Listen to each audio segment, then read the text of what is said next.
దత్తేక్ నిరంజన ఏకో నారాయణ పరబ్రహ్మణే నమ. రామానంద గురుభ్యో నమ. మల్లమ్మ మాత గురుభ్యో నమ. ఏ అంశమైనా ఒక మానవునికి ఒక తోడు కావాలి. తోడు అనేది ఏంటంటే గురువు కావాలి. ఆ గురువు లేకుండా ఇది ఎన్ని చెప్పినా వ్యర్థమైపోతాయి, అవి పనికిరావు. ఎందుకు రావంటే దానికి ఏరు అనేది మొదలేరు లేకుండా చెట్టు ఎట్లా ఉంటుందో అలాగే అయిపోతున్నాడు. అలా గాలి తిరిగినట్ల జ్ఞానం ఉంటుంది. అయితే తప్పకుండా గురువు కావాలి. గురువు అంటే ఎటువంటి వాడు కావాలి? పరమాత్మ మార్గం చూపే గురువు కావాలి. దానికి అందరికీ పూజారి గురువుని అంటారు, లేకపోతే ఏమైనా వైద్యం చేసిన గురువు అంటారు, లేకపోతే పెళ్ళిళ్ళు చేసిన గురువు అంటారు, అభిషేకం చేస్తే గురువు అంటారు, ఇంకా రకరకాలుగా గురువు అంటారు. యజ్ఞాలు చేస్తే కూడా గురువు అంటారు. అట్లా కాదు, అంతరంగంలో ఆత్మరాముని మార్గం చూపేవాడే గురువు. అంతరంగంలో అన్ని జీవుల లోపట, అన్ని సర్వజీవుల లోపల, సర్వలోకాల లోపల, సర్వ పంచభూతాల లోపల, అష్టదిక్పాల లోపల, సూర్య చంద్రాల లోపల, నక్షత్రాల లోపల, అంతరంగం లోపల ఆత్మరాముడు ఉంటాడు. అది ఆత్మరాముడు ఉంటేనే అది ఒక వస్తువు అయి ఉంటుంది, లేకపోతే అది వస్తువుగా ఉండదు. సూర్యుని లోపల కూడా ఆ అంతరంగం ఉంటేనే సూర్యుడు అది వెలుగుతుంటాడు. చంద్రుల లోపల ఆ చల్లదానము, ఆ అంతరంగం లోపల ఆత్మరాముడు ఉంటేనే అది వెలుగుతుంటాడు. సర్వజీవులు దోమ, సీమ, బ్రహ్మ పర్యంతం, పిప్పిలం అంటే చిన్న సీమ నుండి బ్రహ్మ పర్యంతం అంటే బ్రహ్మదేవుని వరకు ఈ అంతరంగం, అందరికీ అంతరంగం ఉంటుంది. ఆ అంతరంగం అనేది ఆత్మరాముడు.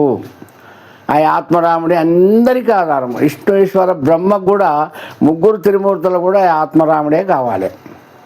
అందుకే రామనామం రమ్యమైనది, బోధ తెల్పం గురువరాడు. రామనామం రమ్యమైనది. 7 కోట్ల మంత్రములకు రామనామం గొప్పది. అంటే ఇది రాముడు పుట్టినప్పుడే పుట్టలేదు, ఇది అంతరాల లోపట ఉంటుంది. అంతరాల సృష్టి అంతరాల లోపట ఉంది. అది సర్వాన్ని కదిలించేది, సర్వానికి ఉపయోగించేది, సర్వ సృష్టిని, సర్వశక్తులని పుట్టించేది. అక్కడికి వెళ్ళి పుడతాయి సర్వశక్తులు కూడా.